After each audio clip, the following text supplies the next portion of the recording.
지난 시간에 창세기 32장에 야곱의 편에서 하나님의 말씀을 살폈습니다. 오늘은 하나님 편에서 야곱을 살피면서 서로 은혜를 나누고자 합니다.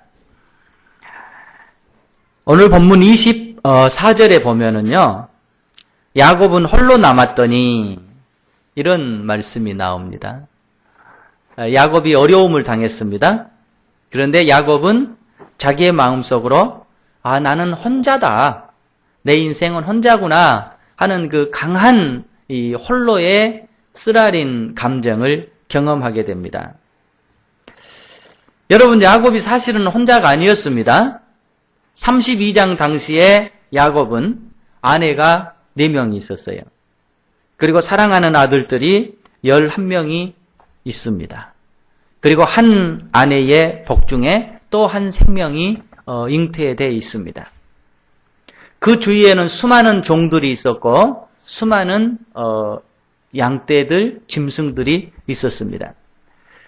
그러니까 분명히 야곱은 혼자라고 생각하기에는 주위에 수많은 사람들이 있었고 수많은 도움의 여건들이 있었습니다. 그럼에도 불구하고 그는 나는 혼자 남았다. 나를 도와줄 인생은 없다.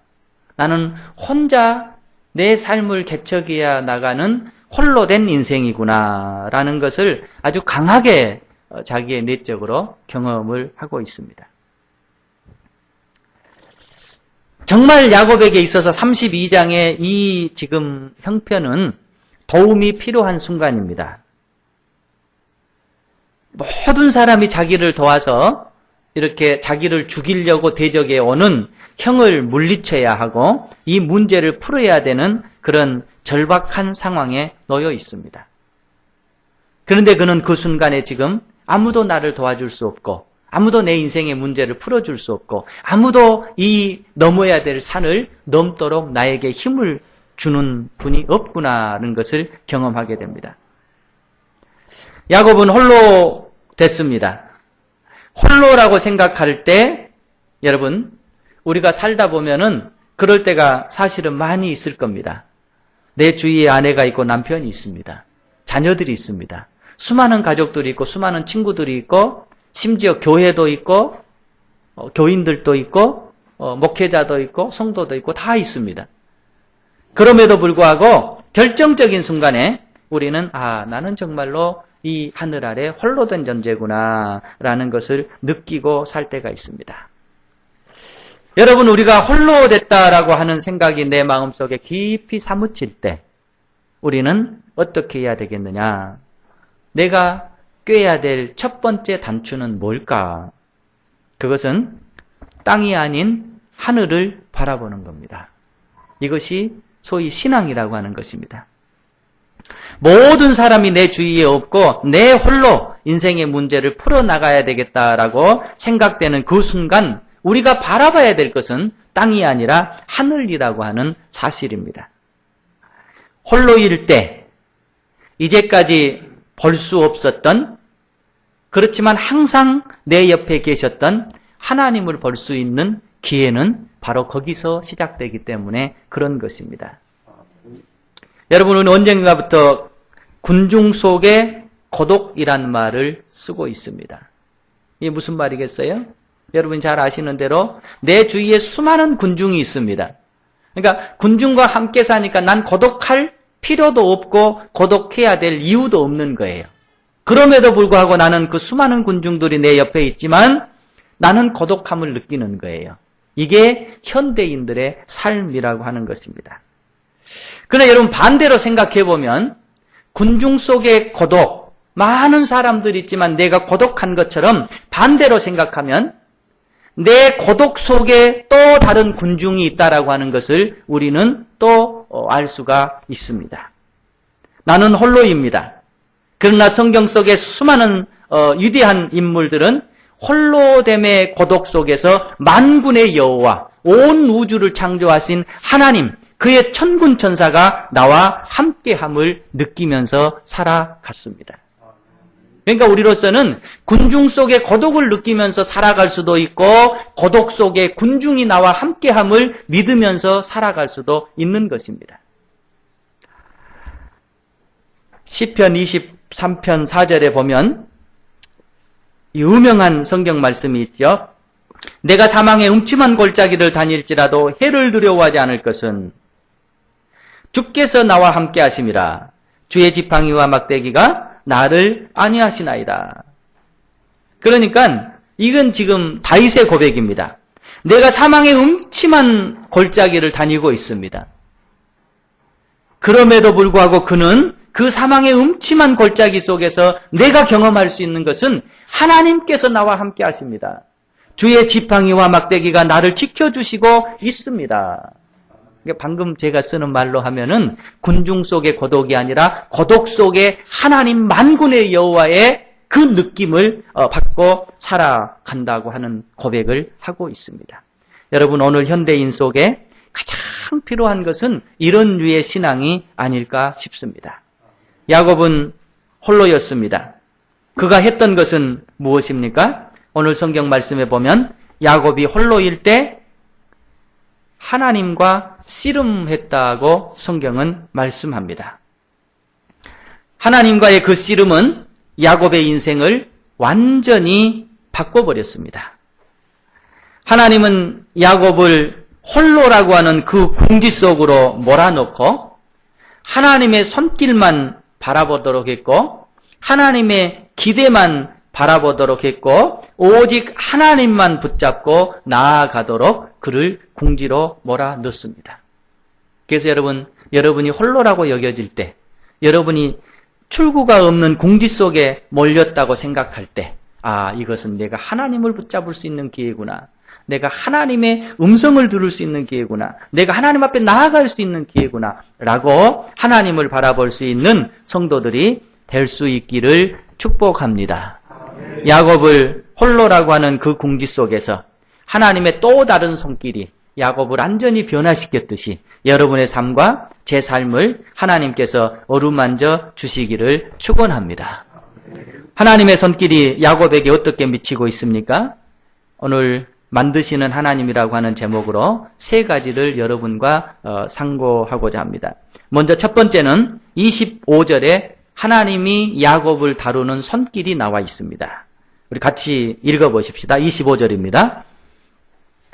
자기가 야곱을 이기지 못함을 보고 그가 야곱의 허벅지 관절을 치매 야곱의 허벅지 관절이 그 사람과 씨름할 때에 어긋났더라.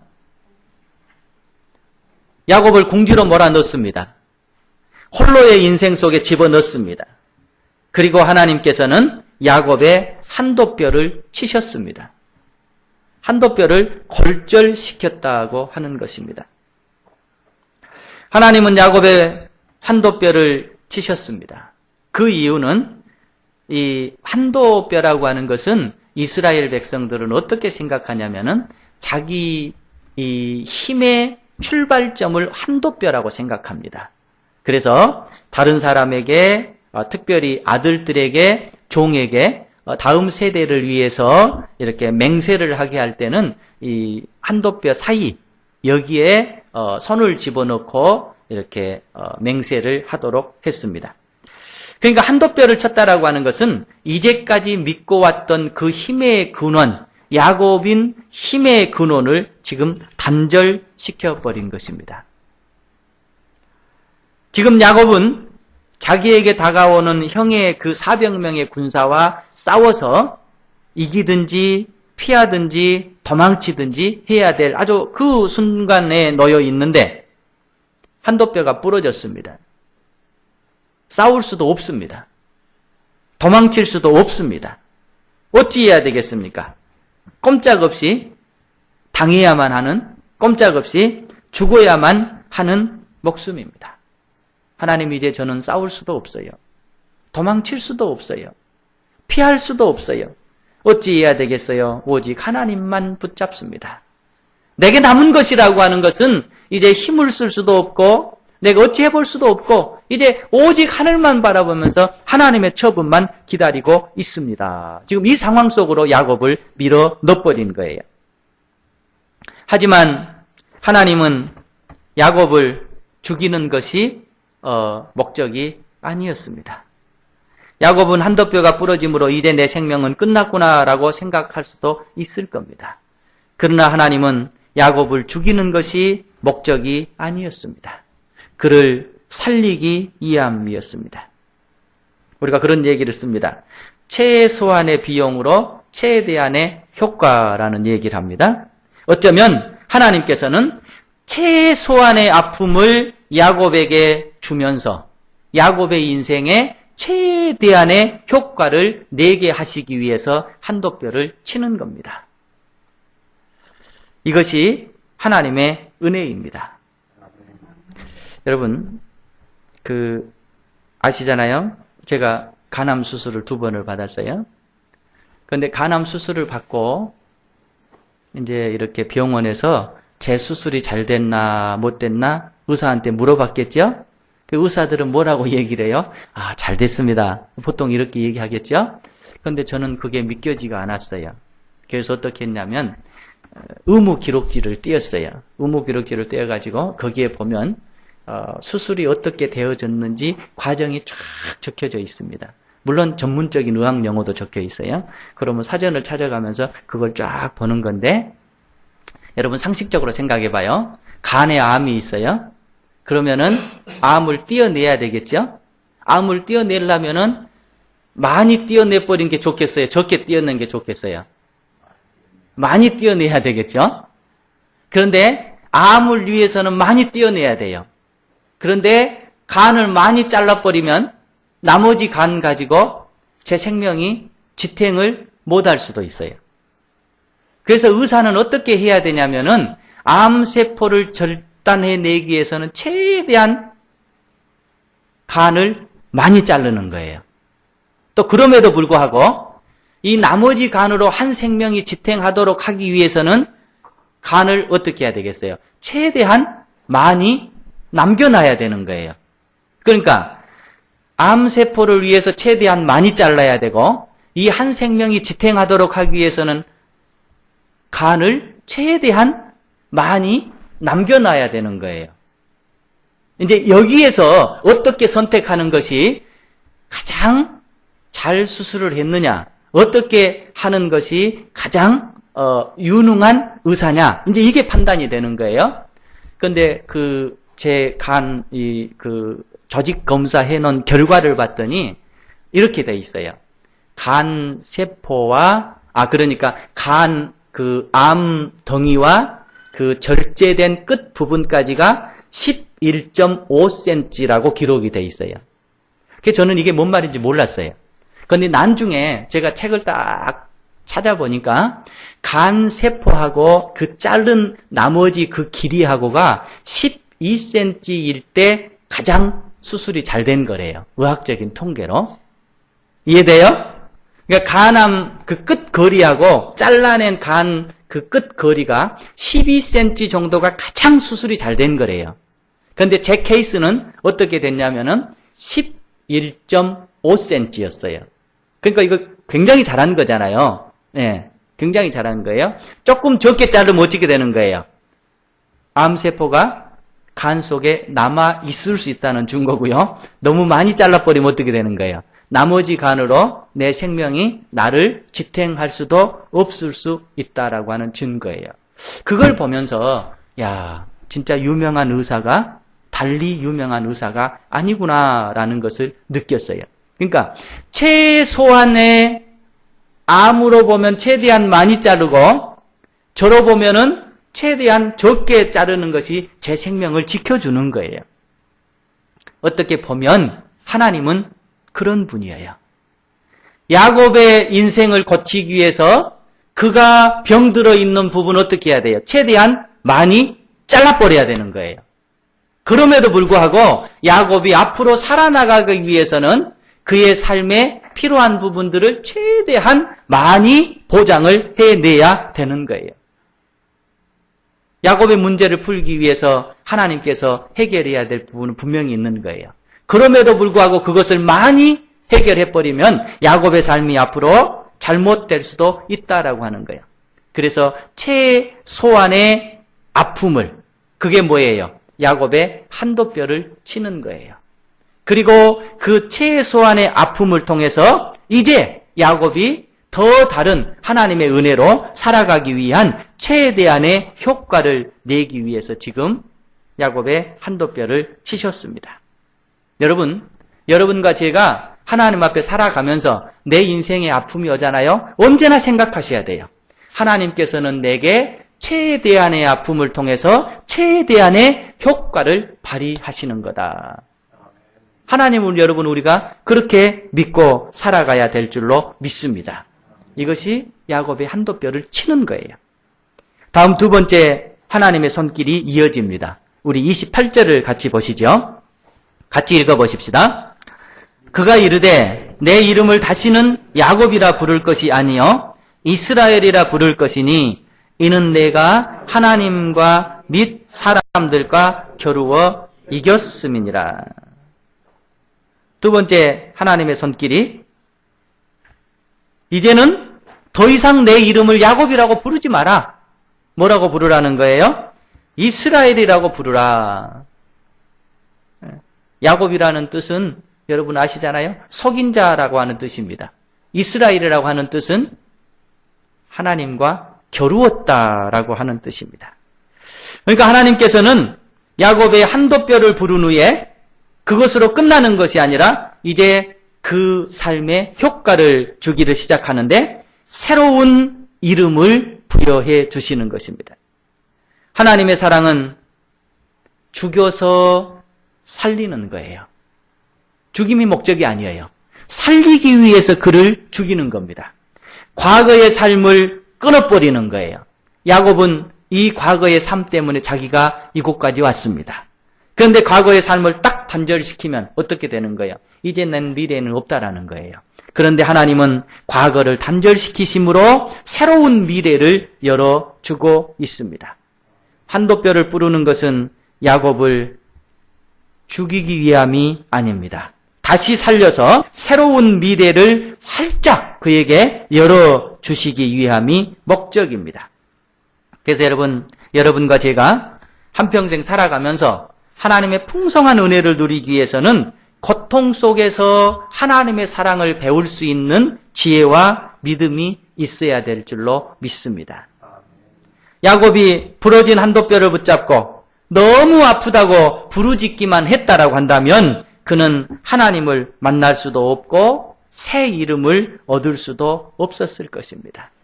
여러분과 제가 신앙생활하면서 아픔을 경험할 때가 있습니다. 힘들 때가 있습니다. 그러나 너무 이것 붙잡고 힘들어요, 아파요 라고 한다면 우리는 하나님을 만날 수가 없어요. 하나님께서 우리에게 주시고자 하시는 새 이름도 우리는 받을 수가 없는 것입니다. 아픔을 통해서 하나님은 그의 새로운 이름을 주셨습니다. 새로운 미래를 열어주셨습니다. 나머지 세 번째, 하나님은 야곱의 심령을, 야곱의 믿음을, 야곱의 인생관을 완전히 바꿔주십니다. 새로운 이름을 통해서요. 야곱은 지금 이 순간까지 불안했고 공포에 시달렸고 두려움에 시달렸습니다. 우리가 소위 멘붕이라고 하는 말을 씁니다. 멘탈리티 붕괴. 야곱은 지금 두렵습니다. 공포에 시달립니다. 어찌해야 될지 모르고 있습니다. 11절에 보면 이렇게 나와 있어요. 내가 주께 간구하오니 내 형의 손에서 에서의 손에서 나를 건져내 주옵소서. 내가 그를 두려워함은 그가 와서 나와 내 처자들을 칠까 겁이 나기 때문입니다. 그러니까 지금 하나님 만나기 직전에 야곱은 어떤 생각을 가지고 있냐면은 좀 두렵습니다. 좀 무섭습니다.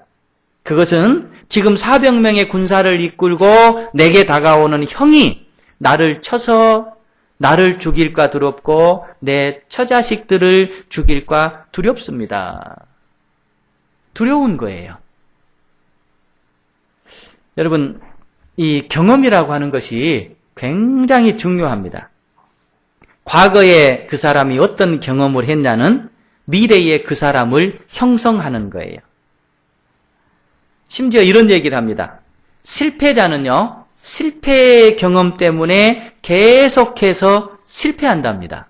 반대로 승리를 경험한 사람은 그 승리 때문에 계속해서 승리한답니다. 그러니까 과거에 실패가 많은 사람은 계속 실패할 가능성이 많대요. 과거에 승리를 많이 한 사람들은 계속 승리할 가능성이 많다라고 하는 거예요. 그러니까 과거가 미래를 만들어 간다고 하는 겁니다. 전 개인적으로요, 웃기는 이 트라우마가 하나 있어요. 여러분, 여기서 이렇게 또 넘어가면은, 저 너릿재 넘어가면 바로 그 끝나는 지점에 신호등이 하나 있죠? 예. 그 신호등을 넘을 때마다 저는 마음이 굉장히 불안해요. 왜 그런 줄 아세요?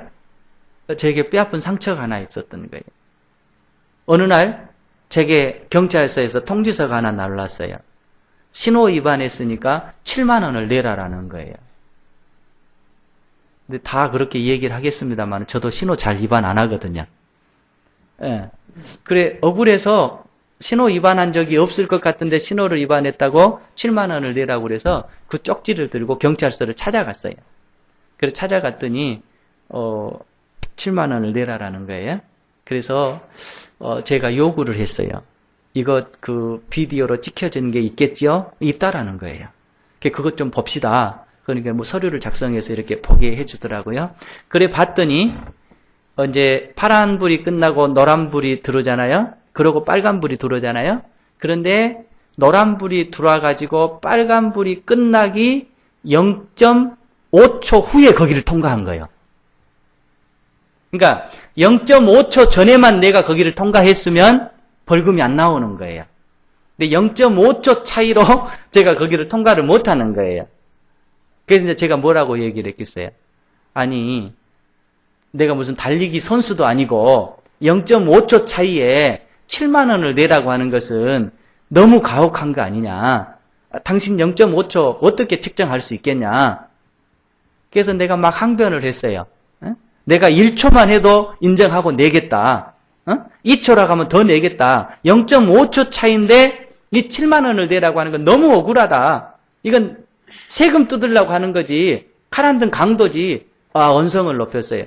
그러니까 그분이 그러면은 상부에다가 한번 이렇게 진정을 해보세요.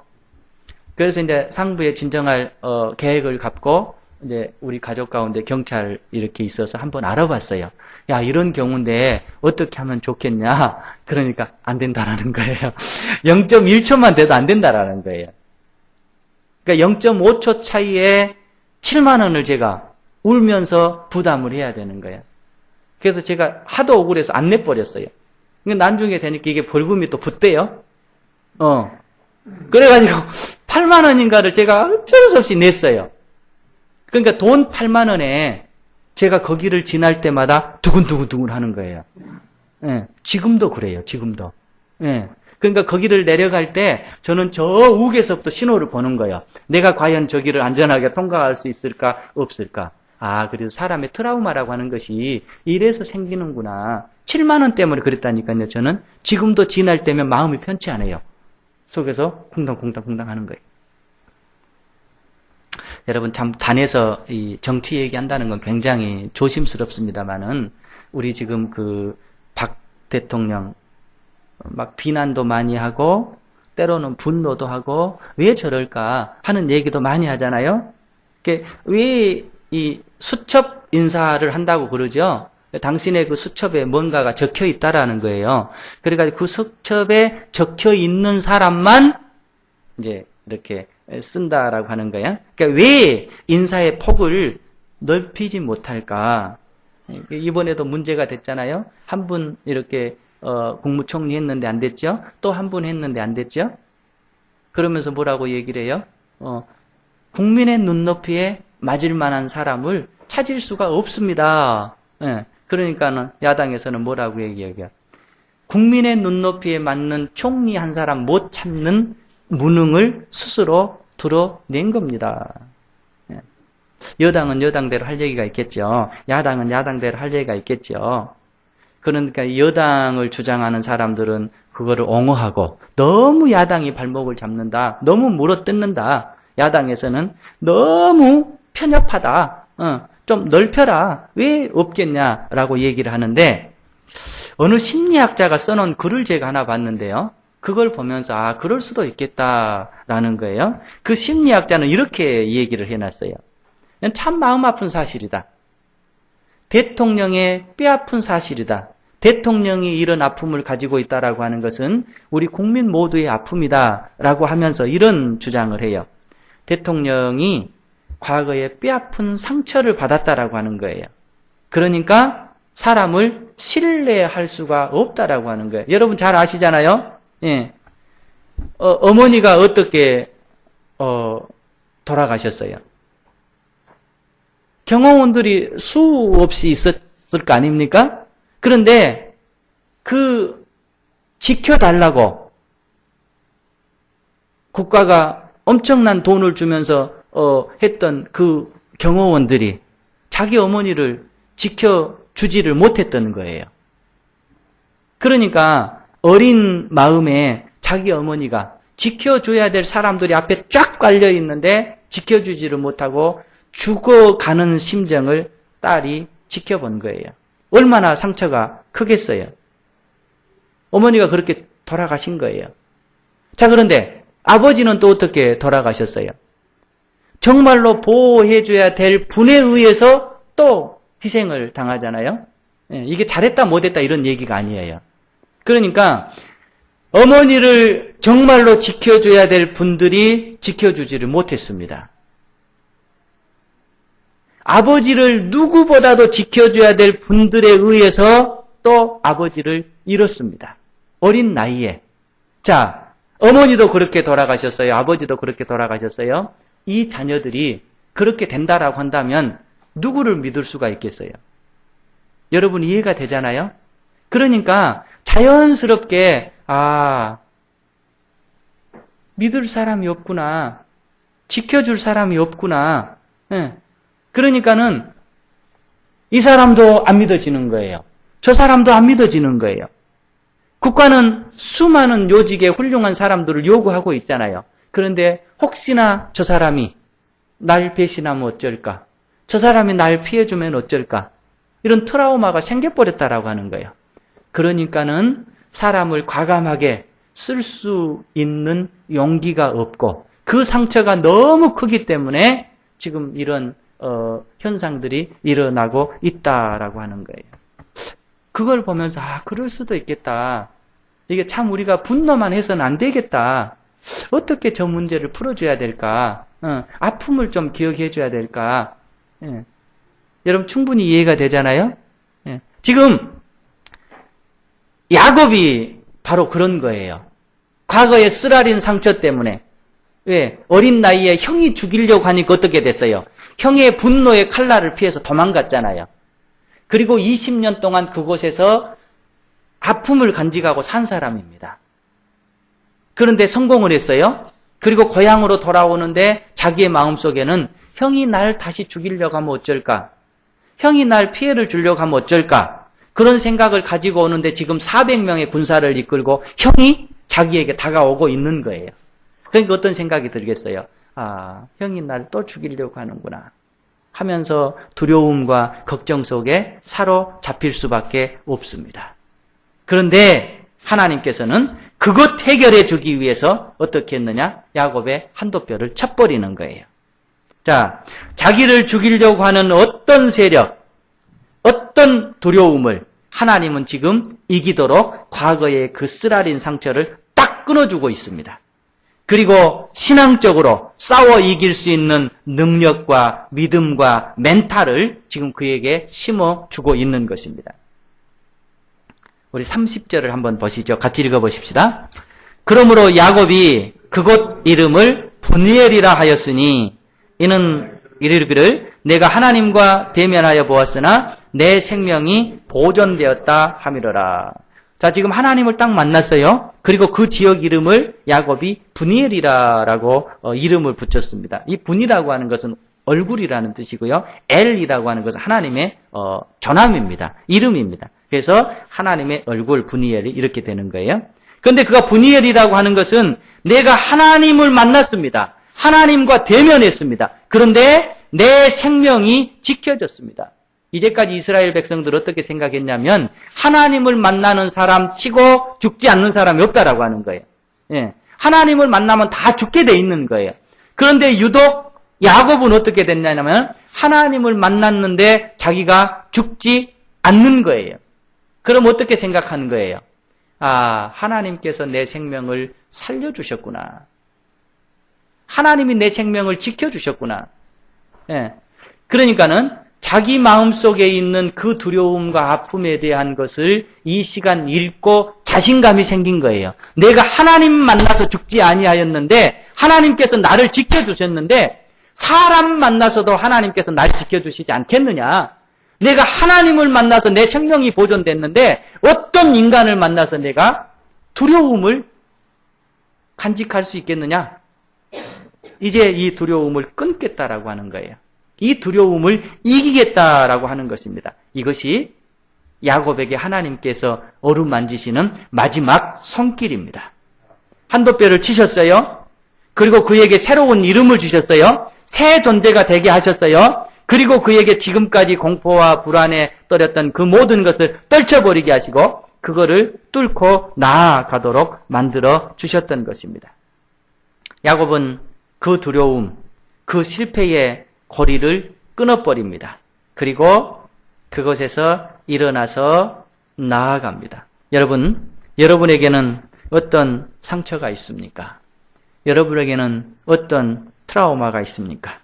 어떤 사람은 건강일 수 있을 것이고, 어떤 사람은 사람일 수 있을 것이고, 어떤 사람은 경제적 문제일 수 있을 것이고, 어떤 사람은 사업일 수 있을 것이고, 어떤 사람은 미래에 대한 두려움일 수 있을 것이고 아마 각양각색일 것입니다. 그러나 하나님은 하나님의 자녀들로서 어떠한 두려움과 실패와 트라우마에 잡혀서 살기를 원치 않으십니다. 이 시간 야곱처럼 여러분 속에 어떠한 두려움과 실패와 아픔과 과거의 상처가 있다라고 한다면 하나님의 어루만져 주시는 그 손길로 말미암아서 과거를 끊어버리고 앞으로 나아갈 수 있는 성도들이 되시기를 축복합니다. 야곱이 그랬어요. 하나님 두렵습니다. 내 형이 나를 칠까봐 두렵습니다. 내 처자를 죽일까봐 두렵습니다. 이런 야곱이 하나님을 만나고 그 이름을 분이엘이라고 했으니 이는 내가 하나님을 대면해서 내 생명이 보존되었다. 이제 누가 나를 칠 것이냐? 이제 누가 나를 두렵게 할 것이냐? 이제 누가 나를 해칠 것이냐? 하면서 그는 앞으로 나아갑니다. 하지만 한도뼈는 여전히 부러져서 아픔을 당하면서 나아갑니다. 하지만 그의 심령은 새로워졌습니다. 그의 마음속에는 새로운 소망이 생겼습니다.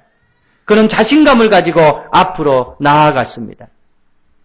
그 결과가 어떻게 됐습니까? 우리 마지막 한 절만 더 보십시다. 31절이요. 같이 읽어보십시다. 그가 분이엘을 지날 때에 해가 돋았고 그의 허벅지로 말미암아 절었더라. 두 가지를 얘기합니다. 분이엘을 지날 때에 해가 돋았다라고 하는 한마디를 하시고요. 하지만 그의 허벅지는 절었다라고 말씀합니다. 절고 있는 야곱의 허벅지는 어쩌면 부족한 우리 인생의 모습을 얘기할 것입니다. 어떤 사람은 건강 때문에 절름절름하면서 나아갈 수밖에 없을 겁니다. 어떤 사람은 가정의 아픔들 때문에 절름절름하면서 나아갈 수밖에 없을 것입니다. 어떤 사람은 내가 못 배웠기 때문에 이런다 하면서 절름절름 나아갈 수밖에 없을 겁니다. 어떤 사람은 내가 가진 것이 없기 때문에 절름절름하면서 나아갈 수밖에 없다라고 생각할 수 있을 겁니다. 그러나 그럼에도 불구하고 절름거리는 야곱의 인생 뒤에는 찬란하게 빛나는 하나님의 햇빛이 존재하고 있습니다. 곧 이 말은 내 삶이 부족해서 절름거릴 수밖에 없는 인생이지만 그럼에도 불구하고 온 우주의 창조자 하나님께서 그 인생에 찬란한 햇살을 비춰주고 있다고 하는 복음의 메시지입니다. 그 결과 어떻게 됐어요? 다음 시간에 살펴볼 것입니다마는 그는 두려움을 극복하고 이제 난 형을 맞설 수 있다라고 하는 생각을 가지고 그렇지만 절름거리면서 형에게 나아갔습니다. 그런데 33장 4절에 보면 자기는 그들 앞에서 나아가되 몸을 7번 땅에 굽히며 그의 형 에서에게 가까이 가니 에서가 달려와서 그를 맞이하여 안고 목을 어금 맞추어 그와 입 맞추고 서로 우니라 이렇게 되어 있습니다. 형이 죽일 줄 알았는데 전혀 뜻밖의 결과가 벌어지고 있는 거예요. 그의 마음속에 복수가 사라지고 그의 양손에 들렸던 살인 무기가 없어지고 자기 동생을 맞으면서 껴안고 얼굴을 비비면서 우는 거예요. 20년의 분노의 문제가 이 순간 해결됩니다. 그것은 뭐 때문이겠어요? 절름거리면서 다가오는 자기 동생을 보면서 연민이 느껴졌을 것이고 그 모습을 바라보면서 20년 동안 자기 속에 갈았던 그 복수의 마음이 하나님의 은혜로 한순간 녹아진 것입니다. 절어야 하는 인생입니다. 여러분도 절어야 하고 저도 앞으로 절어야 할 것입니다. 그러나 그럼에도 불구하고 하나님의 은혜는 하나님의 햇살은 영원토록 여러분의 앞길을 비칠 것입니다. 저의 앞길을 비칠 것입니다. 절름거려야 되는 인생이라고 너무 한탄하지 마십시다. 내가 절름거릴 수밖에 없는 인생이지만 내 뒤에 하나님의 은혜의 햇살이 다가온다. 예수 그리스도가 나를 위해서 십자가에 못 박혀 나를 대신해 죽고 내게 새로운 생명을 주셨는데 그 아들을 죽여서 나를 살려주셨는데 하나님께서 내 인생 책임져 주시지 않겠느냐 믿음을 가지고 나아가시기를 바랍니다. 하나님의 은혜가 여러분과 함께 하실 줄로 믿습니다.